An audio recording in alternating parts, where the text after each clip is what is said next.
I'll be honest with you. I taught European history for 9 years. I covered World War I, World War II, the Cold War. I showed my students maps of the Western Front, the Normandy beaches, the Berlin Wall, and in all of that time, I never once dedicated a single lesson to Belgium. The country where the trenches were, the country where the EU was born, the country whose king personally owned a territory in Africa larger than all of Western Europe combined, and what he did there changed the definition of what a crime against humanity even means. I didn't teach it because I didn't know it, and I didn't know it because somehow, for a country that has shaped the modern world more than almost any other, Belgium is the most invisible, important place on Earth.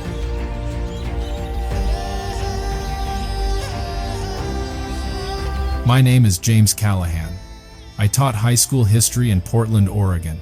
One of my students, a kid named Tyler, 16 years old, sharper than I deserved, asked me a question I couldn't answer. He said, "Mr. Callahan, if Belgium is so small, why does every major thing in history keep happening there? Waterloo, Ypres, the Battle of the Bulge, the founding of the European Union, NATO headquarters, the Congo."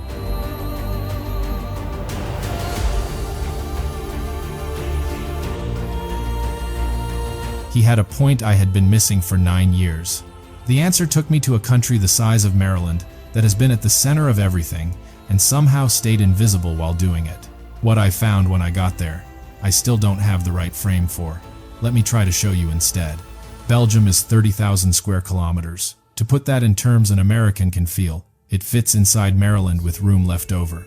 11 million people, 3 official languages, 6 separate governments to run a country most Americans couldn't locate on a map without help. When I landed in Brussels and took the train into the city center, the announcement came in Dutch, then French, then German, then English. 4 languages. 1 train. The conductor looked like he had delivered this sequence approximately 40,000 times and found it no more remarkable than the weather. That is Belgium's first paradox.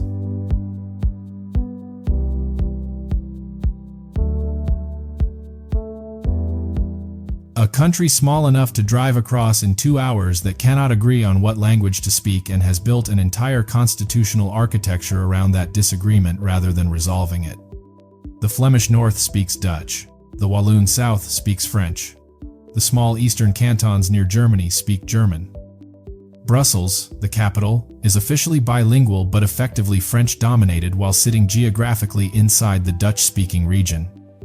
The result is a federal system with 6 governments federal, 3 regional, 3 community administering 11 million people. When Belgians describe this to outsiders, they do it with the particular combination of exhaustion and dark humor of people who have been explaining the same absurd situation for their entire lives and have stopped expecting anyone to fully understand it.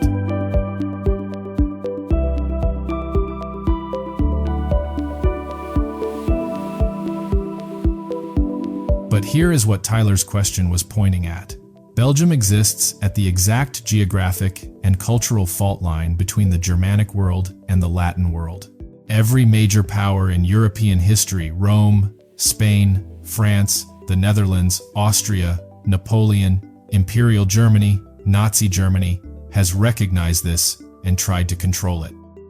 Belgium has been invaded, occupied, liberated, and re-invaded more times per square kilometer than almost any territory on Earth. The flat northern plains offer no natural defense. The Ardennes forest in the south is impenetrable enough that 2 different 20th century German commanders thought it would stop an army and were wrong both times. The result of being invaded by everyone for 2,000 years is a population with a very specific relationship to power. Belgians are skeptical of it. They do not trust large national narratives.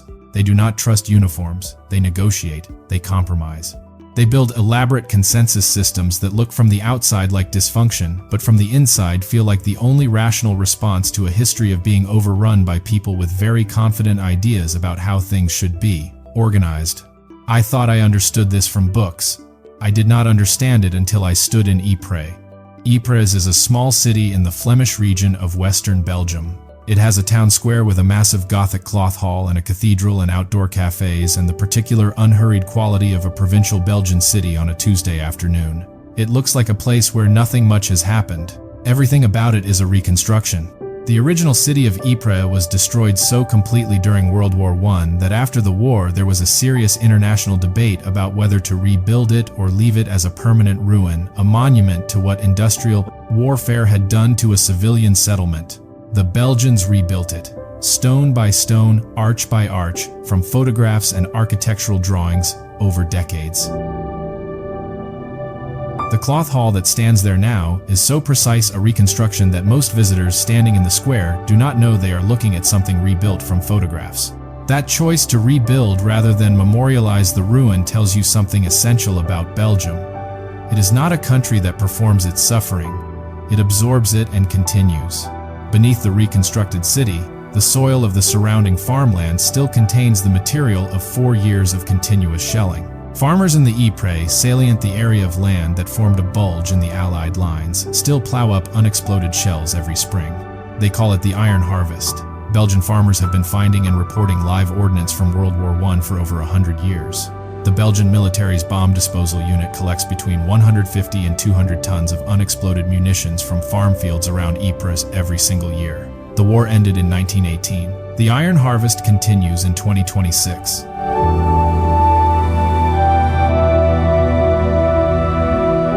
It will continue after us. Every evening at 8 o'clock, the last post is played at the Menin Gate, a massive memorial arch at the eastern edge of Ypres, inscribed with the names of 54,896 soldiers who died in the Ypres salient and whose bodies were never found. The ceremony has taken place every single evening since 1928, interrupted only during the years of German occupation in World War II. When the Allies liberated Ypres in 1944, the ceremony resumed the same night. I stood at the Menin Gate at 8 o'clock on a Wednesday in October. Local buglers played the last post under the arch. Around me, tourists from 30 countries, local Belgian families, a group of Australian veterans in their 80s, a school group of Flemish teenagers who had taken off their earbuds and were standing in unusual silence. The names on the arch above us were so numerous that they covered every surface, sides, ceiling, every stone, and still ran out of room. Another memorial nearby carries 45,000 more names of the missing. The sheer scale of the names produces a specific feeling that I have only encountered in a few places. Not grief exactly, something older. The sense of a debt so large it cannot be repaid and can only be acknowledged every evening in a small Flemish city by local volunteers who show up regardless of the weather. I thought about Tyler, about the maps of the Western Front I had shown him without ever spending a lesson on the specific ground beneath them, about what it means to teach a war without standing in the place where it happened, about what it means for the people who live on that ground to wake up every morning in a rebuilt city above a century of undetonated metal and plant their fields anyway, and collect the harvest that comes up with the iron, and show up at the gate every evening to play the notes that have been played there for nearly 100 years.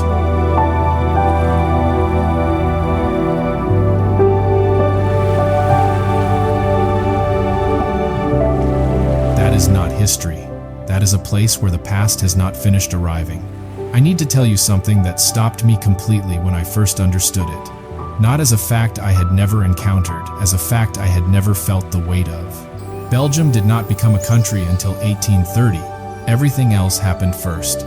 The Roman occupation, the medieval cloth trade that made Flanders the wealthiest region in Northern Europe, the Spanish Habsburg rule, the French Revolutionary invasion, Napoleon, the Dutch annexation, and then, in 1830, the southern provinces of the Kingdom of the Netherlands revolted partly over language, partly over religion, partly over economic grievances, and Belgium declared independence and established a constitutional monarchy.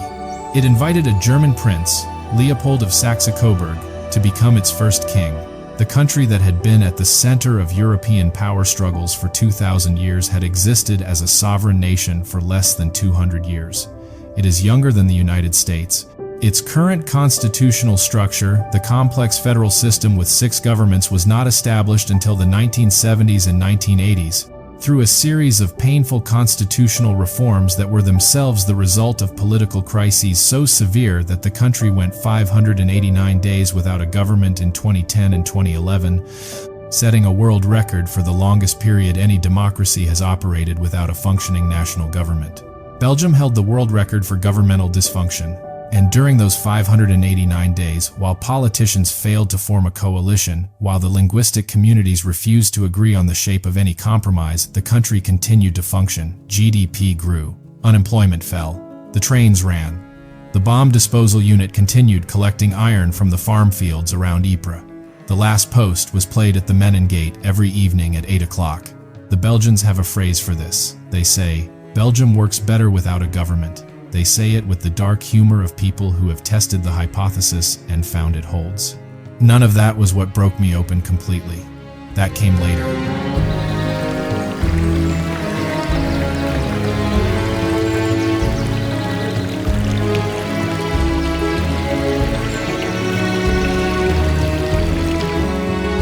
In a museum on the outskirts of Brussels that I almost didn't visit. The Royal Museum for Central Africa is in a town called Tervuren, 20 minutes by tram from the Brussels city center. The building is extraordinary, a neoclassical palace surrounded by formal gardens and a lake built by King Leopold II at the turn of the 20th century to showcase his colony in the Congo. Inside, tens of thousands of objects, animal specimens, ethnographic materials and artworks brought from the Congo during the years of Belgian colonial rule. It is one of the most comprehensive collections of Central African material culture anywhere in the world. It was built to display Leopold's possession, and it did that job with the architectural confidence of an empire that did not expect to be questioned. The museum closed for renovation in 2013 and reopened in 2018 with a fundamentally altered presentation, new context panels, acknowledgement of the colonial violence, explicit engagement with the history that produced the collection. The renovation was itself controversial. Some argued it did not go far enough, others that it went too far, others that the collection should be returned to the Democratic Republic of the Congo entirely. The guide who showed me through the museum was a Belgian woman in her 40s named Sophie. She had been working there for 11 years, through the renovation and after it. I asked her what it was like to give tours in this building. She was quiet for a moment in the way of someone choosing words that have been considered many times before. She said, "Every group is different. School children from Belgian schools, university students, tourists from the United States, Japan, Australia, and sometimes not often, but sometimes visitors from the Democratic Republic of the Congo. And when that happens," she said, she stands in front of objects that were taken from the ancestors of the people standing next to her. Masks, musical instruments, everyday objects from villages that no longer exist in their original form. And she has to decide, in real time, what to say, how to say it, whether what the museum says about itself is adequate to the moment, whether her words are adequate to the moment. She said, "I have never found the right words. I keep trying to find them. That is why I keep coming back." That is the impossible choice Belgium lives with every day in that building. Not whether to have the collection, it exists, the objects are there, but what to say about how it got there, and whether saying it changes anything, and whether the saying is enough, and whether enough is even a category that applies.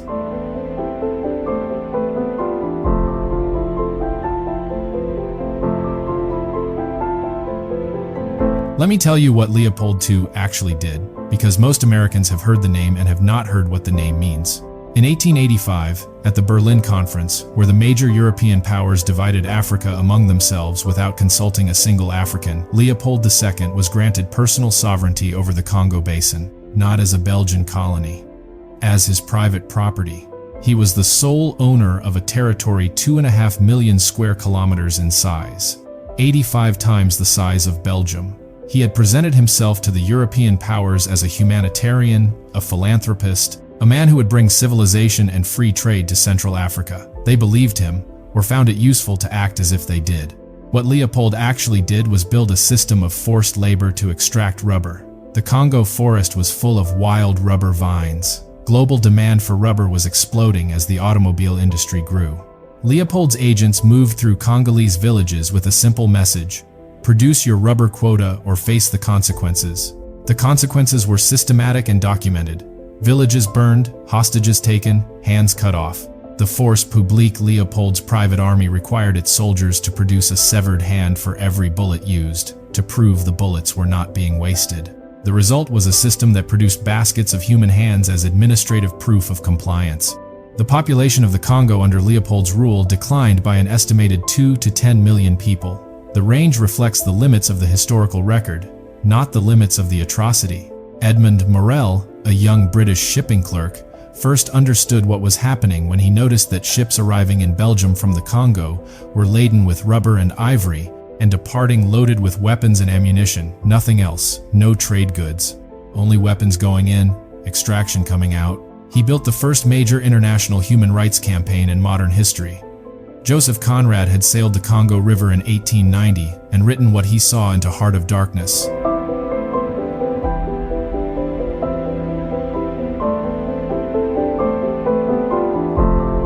The scandal became global. In 1908, under pressure, the Belgian government forced Leopold to relinquish the Congo. He died the following year. His funeral cortege was booed in the streets of Brussels. Belgium inherited the colony and governed it until Congolese independence in 1960. Before transferring sovereignty, Leopold had ordered the destruction of the Congo Free State archives, the financial records, the administrative documents, the evidence. Most of it was burned.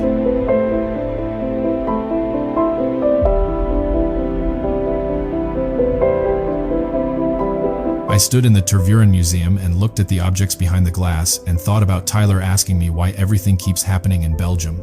And I thought, because the decisions made in small countries by small numbers of people with concentrated power have consequences that outlast them by centuries. Leopold II never visited the Congo, not once. He owned it for 23 years, extracted a personal fortune from it, and never set foot in it. He directed the whole operation from Belgium, from Brussels, from buildings that still stand, from a palace he built to display his trophy. The objects in the Tervuren Museum are beautiful, the craftsmanship in them is extraordinary, and they were taken from people who were being killed for rubber quotas, by a man who never went to see what he was doing, and deposited in a building designed to make him look like a benefactor. Sophie is still trying to find the right words. I understand why she keeps coming back. I am not sure the right words exist. Belgium is not only these wounds. That is the other thing I needed to understand, and that Tyler's question was also pointing toward. The country that produced this history also produced something else, something that is easy to miss if you are looking at Belgium only through its darkness.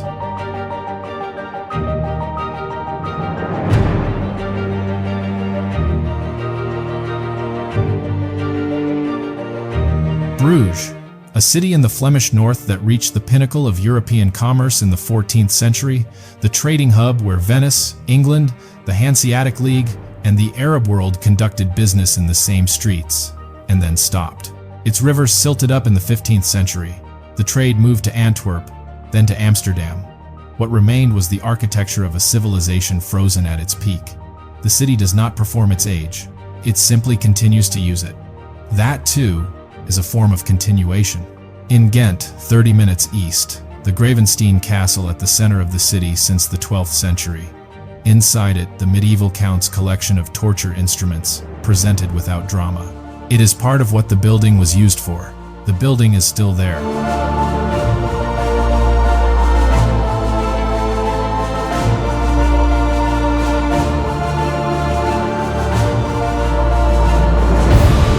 Antwerp is the port city, second largest in Europe after Rotterdam. Around 4/5 of the world's rough diamonds are traded here, cut, evaluated, moved, concentrated in a few square blocks between the central station and a neighborhood where the community that built this trade has lived for centuries. That community is worth pausing on. The Antwerp diamond industry was built largely by the Hasidic Jewish community that settled here in the 16th century. They fled during World War II. The vast majority were murdered. After the war, the trade rebuilt in the same streets. The community rebuilt in the same neighborhood. Today, the district is shared with Flemish cutters and Indian and Israeli traders who now make up an increasing share of the business. I walked through on a Thursday morning. Men in black coats and hats, frosted glass storefronts, security present but quiet. Under my feet, 500 years of a trade interrupted by genocide and resumed. Like the Menengate ceremony. Like Sophie returning to the museum. Like Luke's fields giving back iron every spring. The continuation is itself a statement. It does not require a placard.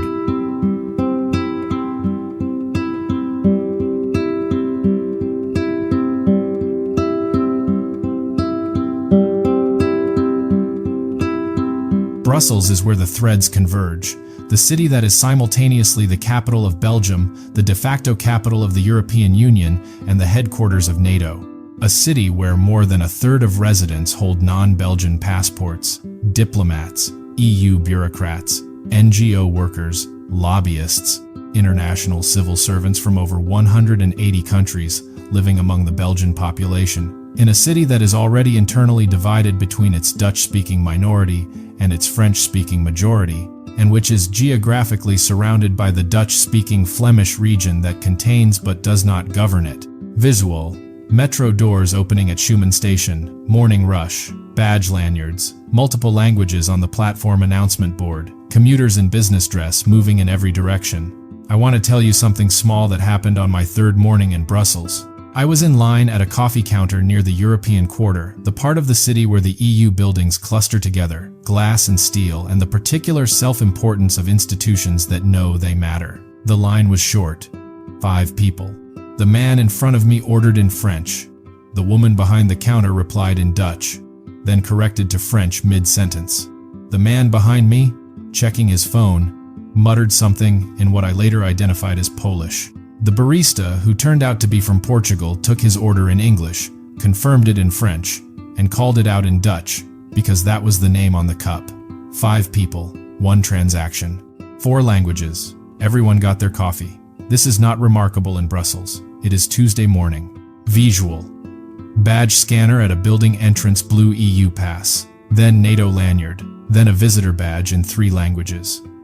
Diplomats walking between the Berlaymont and the Justice Lipsius building. A multilingual overhead announcement in the Gare du Midi. The European Commission, the European Council, the European Parliament's main working office, and NATO headquarters are all within a few kilometers of each other in eastern Brussels.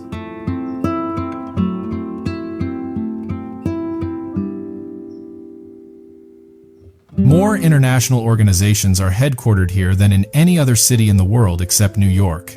Every major global crisis, trade negotiations, military alliances, climate policy, sanctions regimes, is discussed, shaped, and often decided in buildings within walking distance of each other in a Belgian city that most Americans could not find on a map. Belgium became the center of European integration not by accident but by consensus. When the founders of what would become the European Union were looking for a location that would not provoke nationalist anxieties, not Paris, not Berlin, not Rome, Belgium presented itself as the country without a dominant national story. A country constitutionally committed to compromise between linguistic communities. A country that had learned, through centuries of being overrun, that the alternative to negotiation was worse. The European project chose Belgium because Belgium had already decided that the alternative to working together was not acceptable. I stood outside the Berlaymont building, the European Commission's headquarters, a glass and steel cross in eastern Brussels, and tried to hold together the things I had learned in the previous 10 days.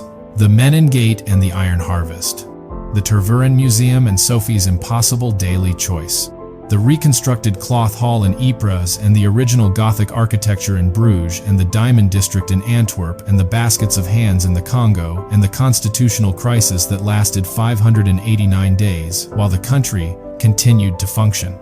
And this building, where civil servants from 27 countries work on the legal architecture of a political project that is, whatever its failures, the most successful attempt in human history to prevent the European powers from destroying each other. Belgium contains all of this simultaneously. It does not resolve it, it holds it. On my last day, I went back to Ypres. Not for the Menin Gate ceremony this time. I wanted to walk the farmland outside the city, to see what the iron harvest actually looks like in practice. A farmer named Luke showed me his field on the southern edge of the salient. He was in his 50s. His family had farmed this land for 3 generations. He walked me to a section of fence where several rusted objects were arranged, shells of various sizes, a piece of corroded metal that had been a rifle barrel, a curved fragment that he identified as a mortar casing from World War I. He had found all of these in the previous planting season. He had called the Belgian military. as required by law. The disposal team would come and remove them within the month. In the meantime, they sat at the fence. He showed me, with the matter-of-fact ease of someone who has done this hundreds of times, how to identify a live shell versus inert metal, the shape of the casing, the condition of the fuse.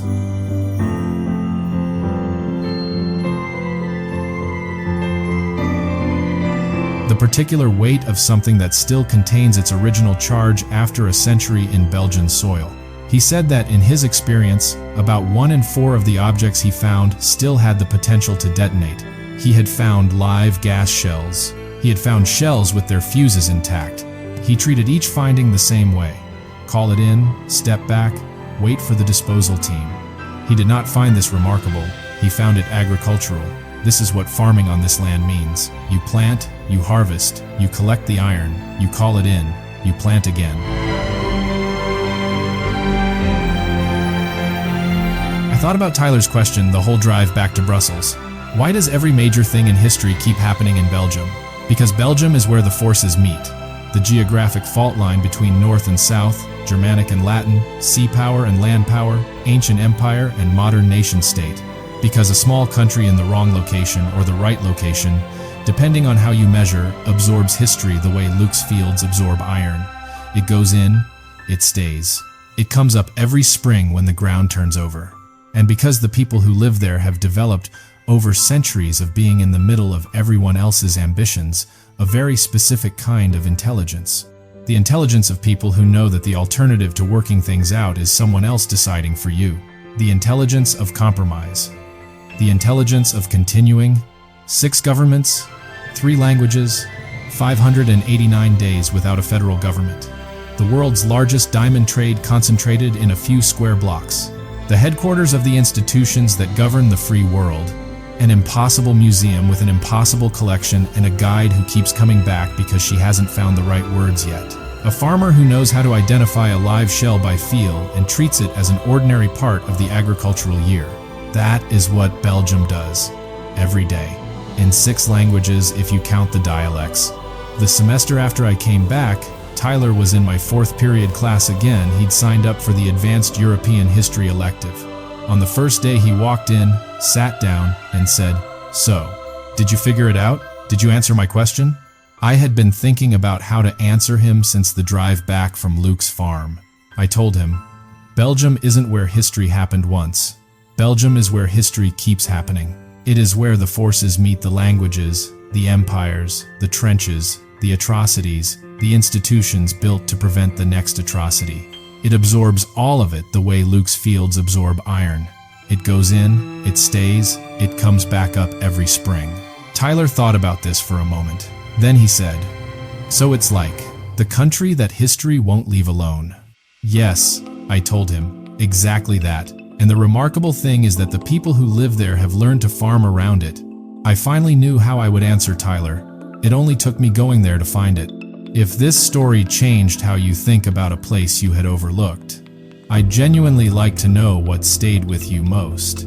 Tell me where you're watching from. Belgium is smaller than Maryland. Yet the trenches where your great-grandfather's generation bled dry are there. The building where the rules of your international trade are written is there. The museum where the objects of a forgotten atrocity sit behind glass, waiting for the right words, is there. The farms where the ground gives back a century of iron every spring are there. Belgium isn't where history happened once. Belgium is where history keeps happening. This narrative is presented through the perspective of James Callahan, a fictional American history teacher.